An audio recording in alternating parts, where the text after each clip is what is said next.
Welcome to Bridge the Atlantic. We are your hosts, music web designer Ross Barber, owner of Electric Kiwi, where we create awesome custom websites for bands, artists, and musicians. And I'm award-winning singer-songwriter and music documentarian Marcia Novelli, founder of the electronic rock band Midnight Soundtrack. This week, we're pleased to welcome actor, musician, and podcaster Jordan Woods Robinson to the show. As an actor, Jordan's worked alongside Sir Anthony Hopkins, Colin Farrell, and Donald Sutherland, and is part of the prestigious Blue Man Group. Jordan can currently be seen on AMC's hit series The Walking Dead.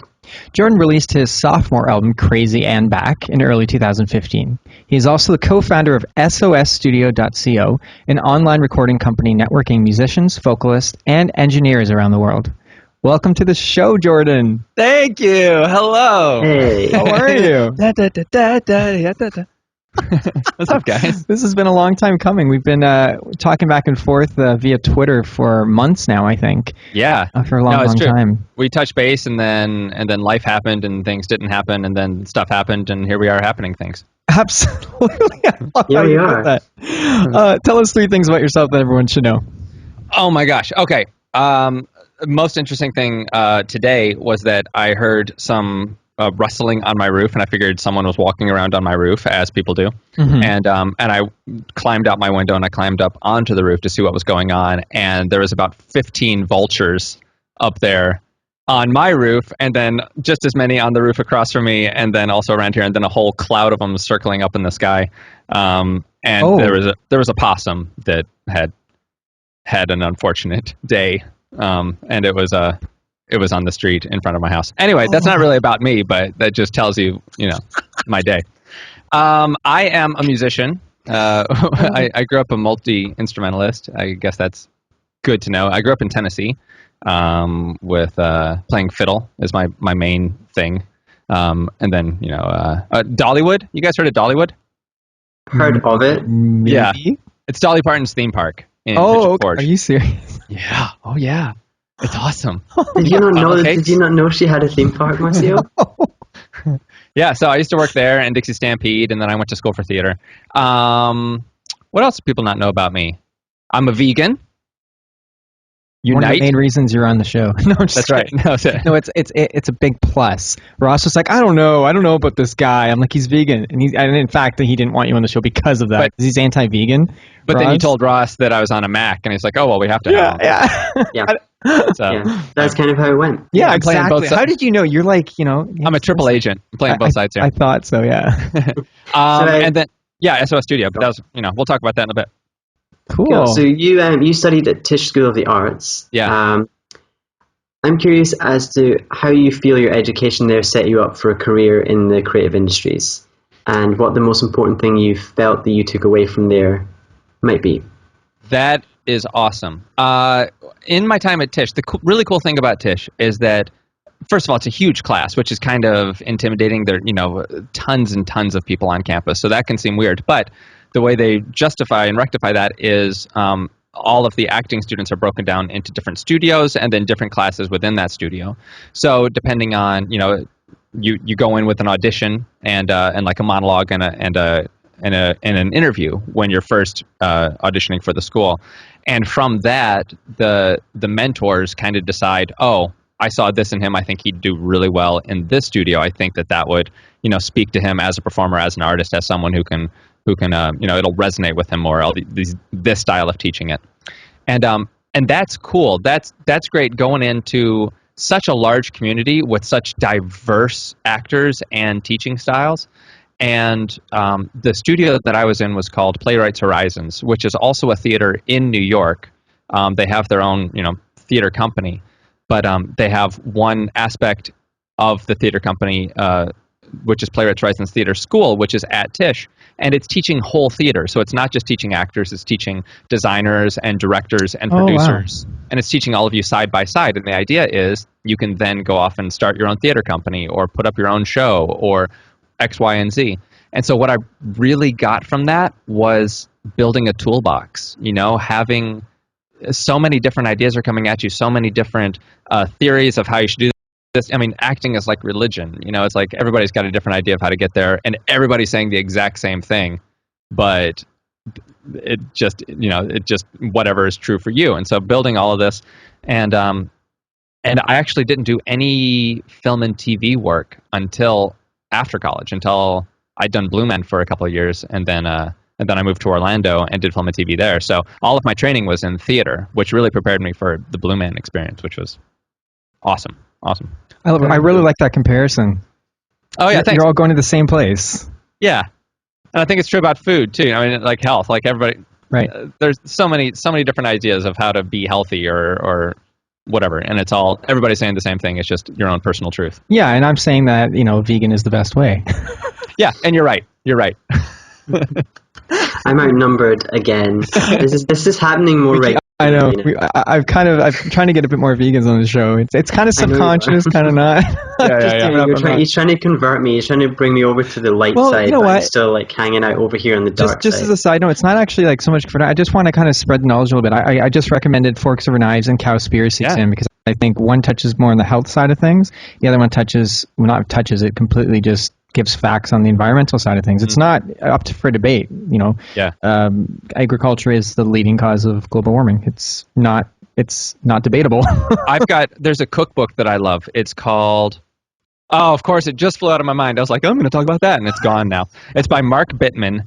Okay, Bittman. Yeah. Anyway, he is Food Matters? Maybe it's Food Matters. Maybe. But this guy's a critic and a chef and a food connoisseur. And the story that he puts in the forward of his book, he's having all these health issues. He goes to the doctor, and the doctor says, look, I'm just going to cut straight to the chase.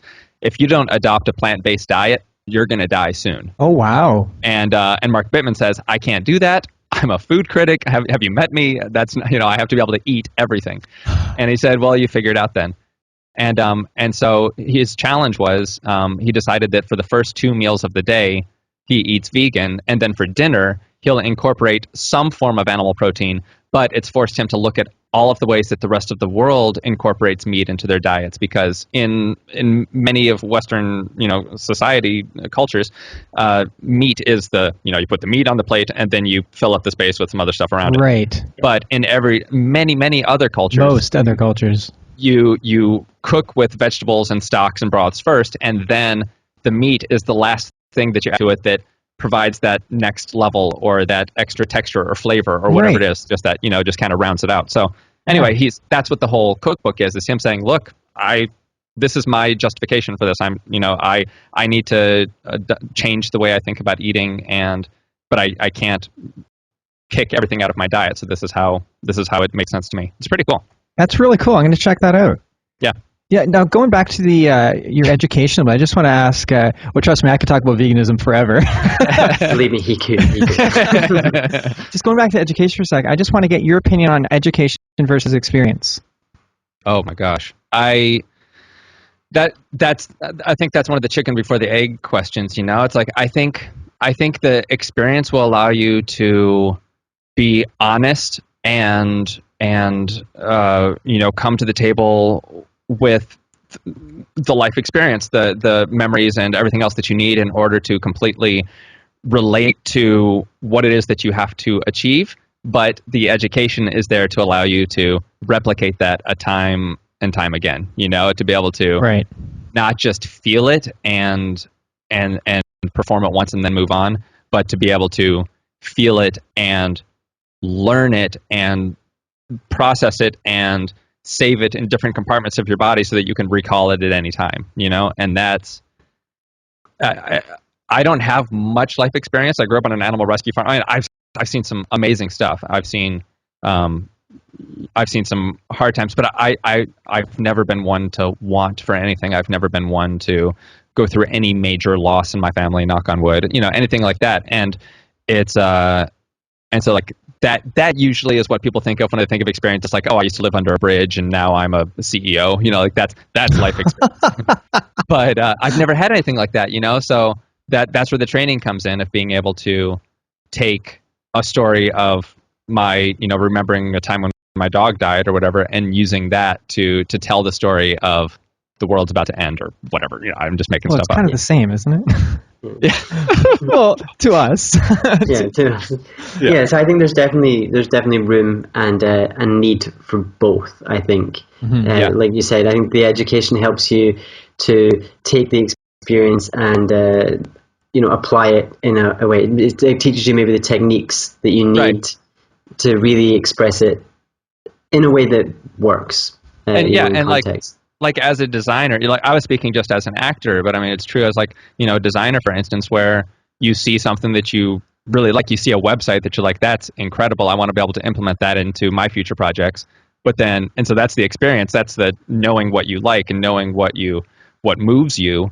Yeah. But then the technique and the ability to capture that and to change it and to implement it into what you're doing is the education side of it. I like that. Yeah. And well, all that's brought you to starring in The Walking Dead, a show that some of you may have heard of. Can you tell us a little bit about the audition process? That's what I'm really interested in. And also, how does it feel to be part of one of the biggest shows in the world right now? So I'll talk about how it's to be a part of it. It's just incredibly awful, and yes, you got me there. I know we laugh as if there's no way it could be awful. It could be awful. Maybe he's being serious in a way. It's like seriously, he's like holding up a sign. It's like it says "Help me." I've got producers over, like they're just running through the door and like put a bag over my head. No, the show is fantastic, man. It's like. I heard all these stories before getting onto the show about how the cast was a family and like everybody was just like family. That's just the word that everybody used to describe it. And I was like, that's cool. That's an endearing way of maybe somebody came up with that. But it's like just being on set, and the first person I met was Norman Reedus, who plays Daryl, and he's like the very first person I met, and he comes up to me. And he just says, "Welcome to the family," and he gives me a big hug. And I was like, "This, like, the family thing is not made up. This is how everybody." And I think it's such a heavy-handed show that and lots of the actors and the crew and everybody are just super friendly and super lighthearted. So there's joking in between. There's games. There's all sorts of other stuff. Like unless it's a scene where they have to stay in it. Then everyone respects that and they allow the process to happen. But if it's something that has a little more flexibility, then in between takes, it's just people hanging out and being really good friends and having a good time. And I think that helps juxtapose, and even out the nature of this incredible show. But the audition for all of this was awesome. So I'm in Orlando, Florida, which is not widely known to be a hotspot for film and TV projects. No. But it is. There's a good amount of stuff here in the Southeast. The nice thing is all the way from Atlanta and some stuff in South Carolina down to Miami, it's all considered like a kind of a local casting pool. And there are lots of episodic projects. There are lots of movies going on. And so living within this area, you're eligible to go in for any of that, even if it's in another state. So we actually book a lot from tape. So you can see behind me, I've got a video camera right here. I've got some lighting stuff set up. I've got my acoustic panels and I've got diffusion panels, some other stuff in the space. But I booked everything for Walking Dead from this room right here. No way. I never went into the casting director's office. I never met a producer. I never shook hands with the director. It was all, they send the sides, which are fake. Everything's completely fake. You don't know your character name because there's such a following, and they're about 2 years or so behind the graphic novels, so anybody who's read the graphic novels, if they got a glimpse of any spoiler, then they'd be able to anticipate where the show is going. So I put it on tape against this wall, and I was actually out of town the first time that I got an audition for it. And I originally auditioned for, this is not a spoiler, Ross, so prepare. I'm being very sure not to give spoilers, but I auditioned for the role of Aaron, and didn't get that, and I was like, fine. And then the next week, the producers came back and said, "Hey, we know we didn't take you for that, but we want you to audition for this." And so I auditioned for this next role, and I was on vacation with my family in a remote cabin, an hour away from any cell service. And I was able to get the notification, and we filmed it against the kitchen wall, and we just happened to have our camera with us. And then I got back to Orlando, and they sent a request for a couple adjustments. And the showrunner, Scott Gimple, brilliant man, sent some notes and said, can you make these adjustments? And I sent it in again, and then they called me and said, you need to be up here in 24 hours to start filming. And that was it. Oh, wow. It was really, it was quite intense. But it was one of those experiences where it was such high octane that I was just completely frazzled and didn't sleep much and all that. But a friend of mine said it really well. She said, this is a sign to you that you're going to do well and the universe has plans, but you're going to lose a couple of years of your life trying to get there. It's just like, it's going to wear on you. But it's been awesome. And the show is just fantastic. So it's a real honor. We are so happy for you, man. Thanks, we dude. really are. Yeah, and I I'm really love your excited energy. for season 5, because as I was saying to Jordan before the interview, I've not seen any of season 5, which is where your character comes into it. You don't know this. Yeah. So yeah, I'm really excited. It's going to arrive 4 days after we record this interview, and I'm probably going to end up watching it in 3 days. So yeah, just how it normally goes. So yeah, I'm excited, and I will be messaging you to tell you what I like about your character and what they should have done. Yeah. Send me an email. That'll be Let me talk about it. It's great. I want to hear all about it. So tell us about SOSstudio and how it helps musicians, vocalists, and engineers.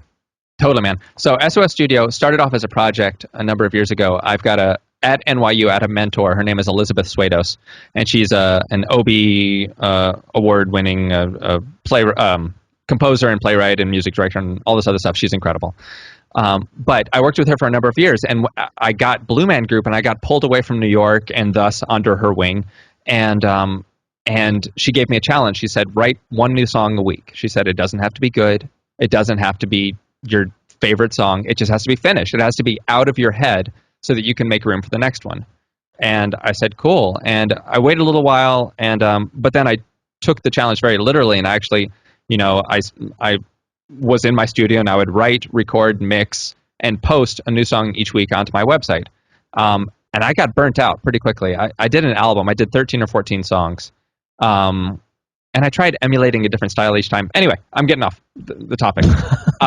Eventually, I started bringing in more collaborators. I brought in a mixer, I brought in a drummer, and then I started bringing in vocalists and more guitarists and people who could do the instruments that I was playing better than I could, so that I could put up a song and then I could have professional freelance studio musicians fill in all the parts with their ideas, because I think that 5 ideas are better than one. I was noticing that even though I was emulating different styles of song, of music, of bands, they all ended up sounding fairly similar because they were all coming from my brain. Every single instrument was coming from my brain, regardless of how much I tried to, play differently than I would normally.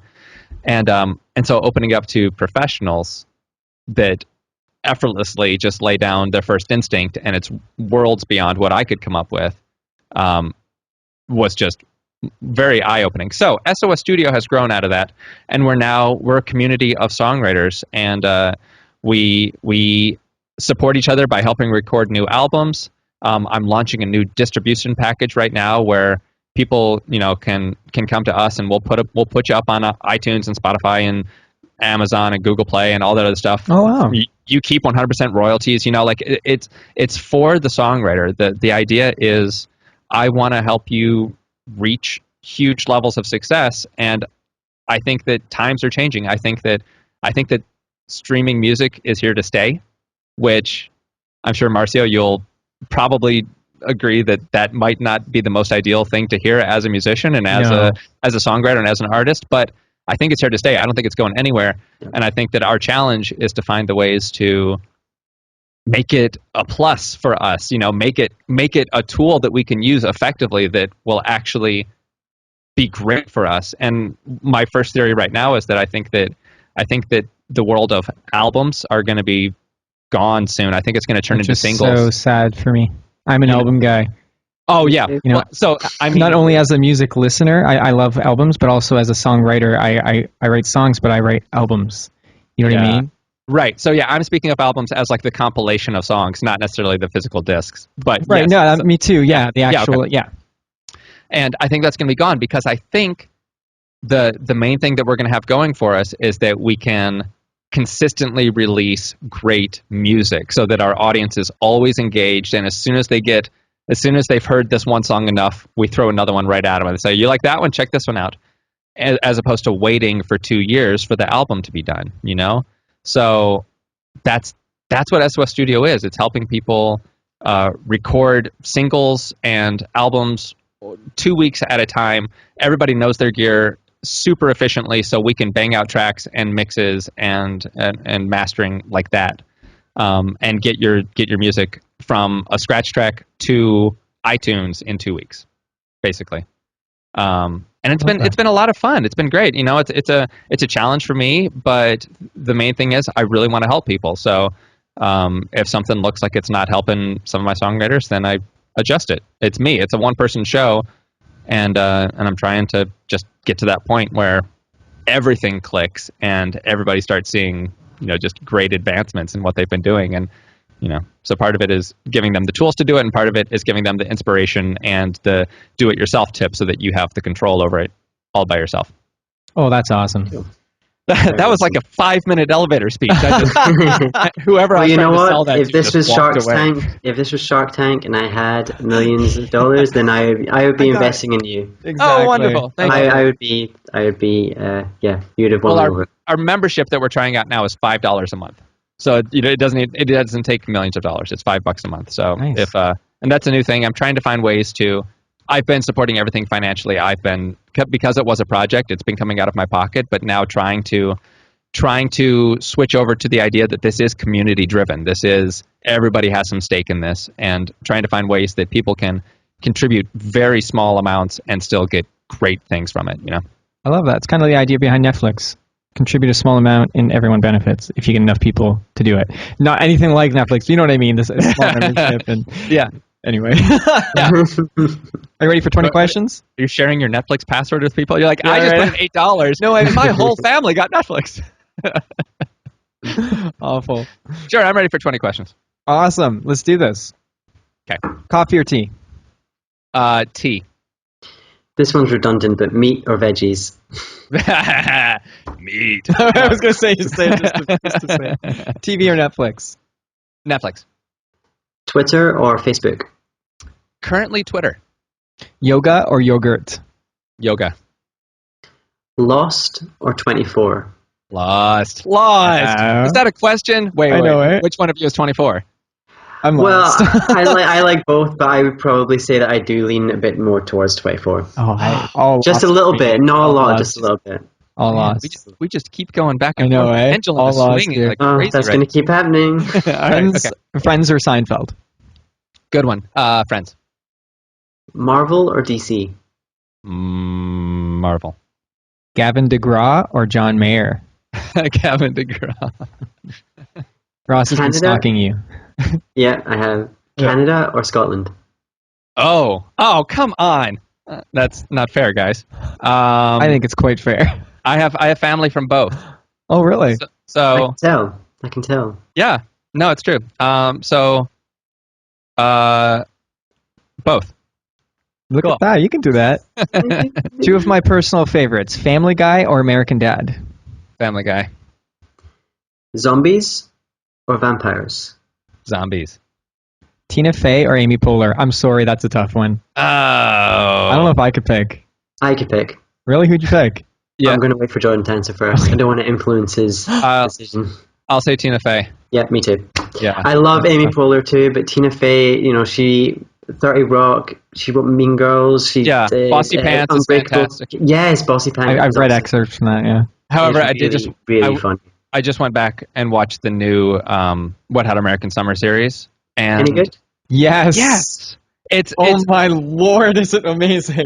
It's so good. And it's like they're just like the original. The great thing is they stayed so true to the original style of the movie, where there are a million punchlines and setups and everything else going on, and not all of them work. Some of them are just so freaking crazy that you're just left there wondering why you're watching this.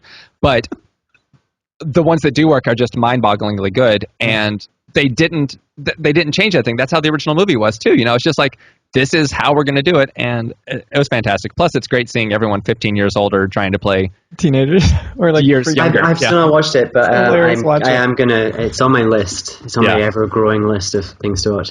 Yeah, check it out. Christopher Maloney's arc. One of my favorite parts of the new series is Christopher Maloney, who's beard guy. Right. Cool. The chef, the cook, whatever his name is. Yeah. Dude, the range that he shows in this is just I know. hilarious, just fantastic. So yeah, check it out. Breaking Bad or Homeland? Breaking Bad. Good choice. Michael Jackson or Michael Bolton? Michael Jackson. Seth Green or Seth MacFarlane? Oh. You know, I feel more of a personal connection with Seth Green. Don't know why. Really? Yeah. Huh. Just from seeing him, maybe it's the generation thing. Maybe it's I saw him in movies when he was younger before I saw Family Guy. So maybe I think there's a little bit of history there. Plus, he's a redhead. So Right. Yeah. Ricky Gervais or Ricky Martin? Gervais. Yes. Animal rights.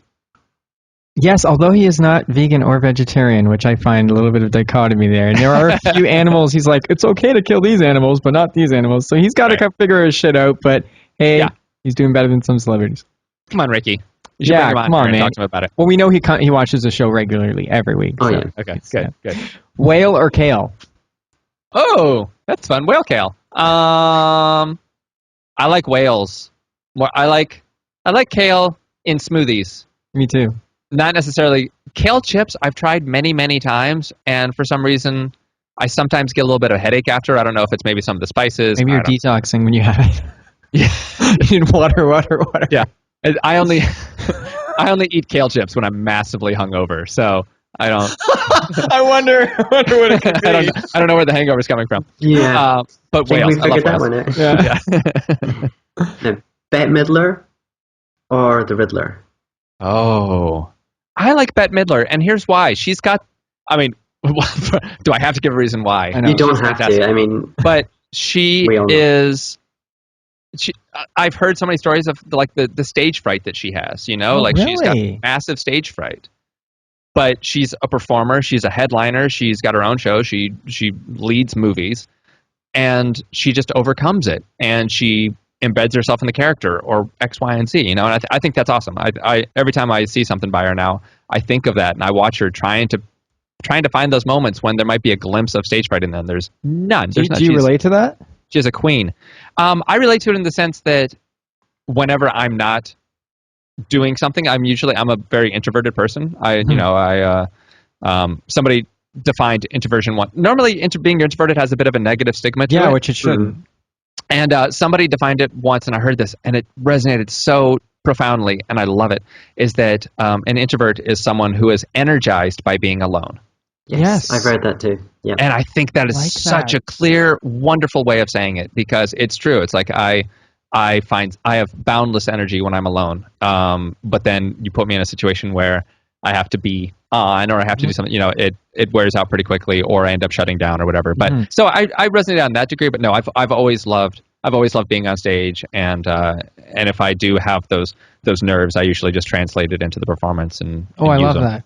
Yeah. I love that. We all need to do what we have to do to recharge our batteries, you know. Yeah. Okay, and I'm sorry for the last question. Okay. Ross or Marcio? Oh, wait, wasn't that the No, it was Canada or Canada or Scotland. Scotland? That was just No. the countries. Now you have to choose between the individuals. I can't think of another word. We're so Okay. messed up. Okay. Again, not so just because of like the whole Seth Green thing and going back to just you anticipate it. You see it coming. I'm tempted not to give it to you because you see it. No, I don't. Give it to someone. Just do something. Okay, Marcio. Yeah. Because I You're wear the man. lots of hats like that. What are they Really? called? Pork Fedoras. pies? Is that a fedora? Yeah, I think this is fedora. I don't know. Okay. That's what I call All right. it. Oh, I wear lots of hats of that swooning nature. now. Now, Jordan, we want to know what you think one of the biggest mistakes aspiring actors make when they audition. Great. Okay. The biggest thing is walking into the room and trying to show the creative team or whoever's auditioning you, showing them what they want to see. That's your number one mistake. One of my favorite things that I look back on about my career is that I was so young and so stupid when I did so many things that my naivete often gave me the confidence to book the job. And I mean that by I would be the person who wouldn't overthink it. I wouldn't sit there thinking, oh, what do they want to see? What are they looking for? What's their, how are they going to judge me? I would read something and I would go with the first impulse and be like, that's the perfect thing. And I take it in there and I end up doing something that's different from what the other 30 people before me have done. And that sticks out. And either it works in your favor or it doesn't, but at least you got to be true to you, you know? And I think that's it. I think it's embrace your naivete, because if your naivete turns to something where someone has to come to you and say, hey, that's not how we do it, then you can use that as a learning experience and say, oh, I didn't realize, I'm sorry. Okay, cool, great. Let's fix it moving forward. But oftentimes that naivete is going to allow you to really shine as your personal individual self and show you for your truest self, you know, and allow you to do it without coloring anything, without judging yourself, without putting on any ideas of what should happen, and you just do it, and you do it 100%. I love that. Nice. I love Awesome. that. I think that can relate to a lot of different things too. Sweet. Yeah, totally. Yeah. Could you give us one music recommendation, one TV recommendation, and one film recommendation? First thing that comes to your mind. Okay. What about, I was just watching something on Netflix. I enjoyed it. Oh, well, of course. I was just watching Arrested Development. Ah, yes. The new series. You can never go wrong with Arrested Development. Or Breaking Bad. So both of those. Music Agreed. recommendation. Oh, goodness. I've been listening to a lot of Mumford & Sons lately, and I don't know what to think about their new album. Do you guys find that? I have listened to actually them not that much. listened to the new album. Okay. I love the Okay. first album, but I've not listened to... I've They not went for listened to anything in between, actually. Dude, they went for a complete departure. They went from they got the same producer as Arctic Monkeys, and so now there's not an acoustic track on their new album. It's all Interesting. driven rock. Just drastic departure. So if nothing else, listen to it. If you're a Mumford & Sons fan, which I am, and they've got that really heavy folk vibe, you know. Yeah. Go listen to the new album. See what you think, because it will shine a completely different light on the band. There's no banjo. There's no stand-up bass. It's all electric guitar and drums and keys and everything else, just like you would expect from Arctic Monkeys. And what's the third thing? Music. What's your favorite film of all time? I never know the answer to this one. You pick one. First thing that comes to your mind. First thing that came to mind was Amelie. Does that count? I don't know what that It's is. a film, so it counts. You've Judging never it. Oh, heard here we of it. go. It's a French film. Is it really? I'll have to watch Yeah. it. Oh, dude, I'll watch it. that is a film for Do you want to artists. change your Really? answer from Ross or Marcio, because Marcio doesn't know what Emily is? No, You can't do he that. doesn't. You No, are he doesn't. allowed We have to say move that. on anyway, so you can find Jordan online at jordanwoods-robinson.com. Go visit the studio, SOSstudio.co. And on Twitter and Instagram, he is at jwoodsrobinson.